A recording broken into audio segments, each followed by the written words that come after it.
C'est la première rencontre de l'été avec notre députée fédérale, Christina Michaud. Bonjour, Christina. Allô? Bien, on est bien content de t'avoir dans notre émission tout l'été. Merci beaucoup. Ça fait plaisir, merci à vous, puis bravo pour le nouveau concept. Merci beaucoup. En plus, les vrais travaux parlementaires vont seulement reprendre en septembre, donc on va t'avoir parmi nous tout l'été dans la vallée. Exact. Oui, et alors ça se termine la semaine prochaine, autour du 19 juin, le Parlement réduit qui avait été mis en place là, pendant la COVID.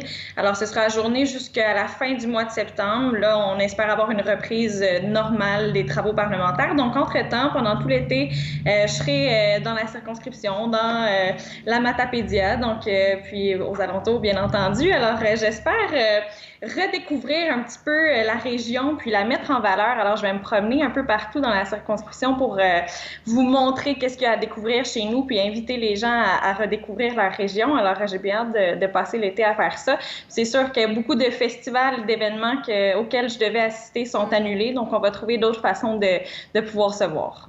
Oui. Puis en plus, dans notre émission, on va donner plein d'idées d'activités que tu vas pouvoir faire dans la vallée durant tout l'été.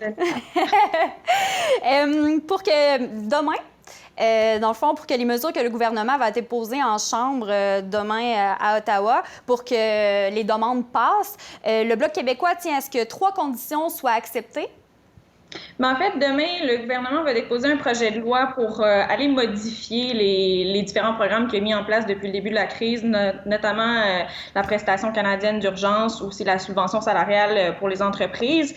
Donc, pour ça, ben, le gouvernement veut la prolonger, en fait, parce qu'il y a toujours des gens qui sont sans revenus, qui ne pourront pas reprendre leur emploi qu'ils avaient avant la crise dans les prochaines semaines. Alors, le gouvernement veut prolonger ces programmes-là. Et bon, on en profite pour négocier des choses dans ce temps-là. Et bien entendu, on a vu les centres d'éclosion qu'il y a eu au Québec, dans les CHSLD. On a vu la façon dont les précédents gouvernements, même les gouvernements actuels, avaient plus ou moins bien géré la question de la santé au Québec. Alors, je pense que toutes les provinces aussi s'entendent pour dire ça, que les transferts en santé doivent être augmentés. C'est une demande qui a été faite par le premier ministre Legault, par tous les premiers ministres des provinces.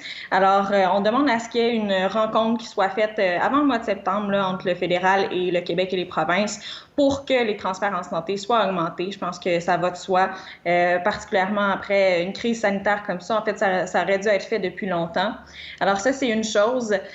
Ensuite de ça, mais on s'attend à une mise à jour économique. Le gouvernement a mis beaucoup de sous sur la table depuis le début de la crise. C'est normal, il fallait qu'il le fasse. Bon, là, je pense que les Québécois, les Canadiens ont le droit de savoir où on en est. Alors, on s'attend à une mise à jour économique encore une fois, avant l'automne. Je pense que déjà, on devrait être en mesure de savoir qu'est-ce qu'il y en est du portefeuille de l'État, mais on n'a aucune indication. Alors, on demande ça au gouvernement. Puis par la suite, on demande aux différents partis politiques, notamment le Parti conservateur, le Parti libéral, de rembourser la subvention salariale auquel ils ont eu droit. On se rappelle que c'est un programme que les libéraux ont mis en place pour venir en aide aux petites entreprises qui sont touchées par la crise et eux-mêmes en profitent pour payer leurs employés. Alors, on s'attend à ce qu'il y ait un remboursement. Nous, le Bloc québécois, on n'a pas fait appel à la subvention salariale pour payer les employés du parti. On s'attend à ce que les partis qui sont millionnaires fassent de même. Alors, on se rappelle que c'est 3 millions de dollars dans le premier trimestre que les libéraux sont allés chercher de dons publics.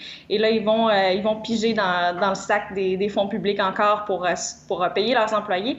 Alors, c'est une des demandes du Bloc québécois pour que, tout aille bien demain avec le dépôt du projet de loi. OK. Donc, pour que vous soutenez finalement les demandes du gouvernement, vous voulez que, de son bord, il accepte les vôtres. Exactement. OK. Les travailleurs saisonniers risquent de ne pas travailler beaucoup d'heures à cause de ce qui se passe avec la COVID-19. Donc, on a peur que l'assurance emploi cet hiver, qu'il n'y en aille pas ou du moins beaucoup moins que d'habitude. Il y a le fameux problème du trou noir qui dure depuis des années, puis particulièrement au Bas-Saint-Laurent puis en Gaspésie, parce qu'il y a beaucoup de travailleurs saisonniers. Je prends pour exemple les crevettiers qui ont toujours pas quitté le quai, qui devaient commencer leur saison le 1er avril dernier.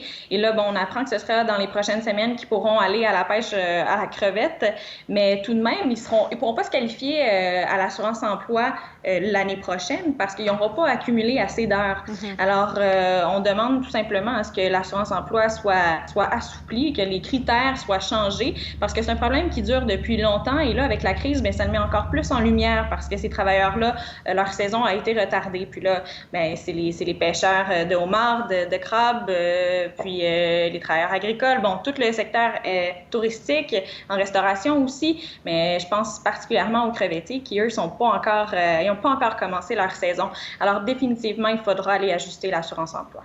Aussi, il y en a qui ne sont même pas rappelés à travailler, peut-être même encore cet été à cause de la COVID-19. Donc, on aimerait un prolongement de la PCU.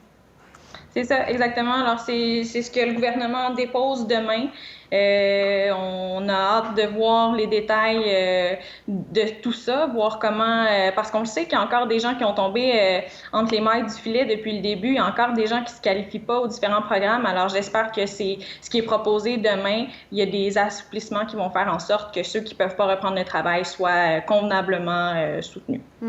Parfait. Bon, bien, merci beaucoup, Christina. Je te souhaite une belle semaine et on se voit la semaine prochaine.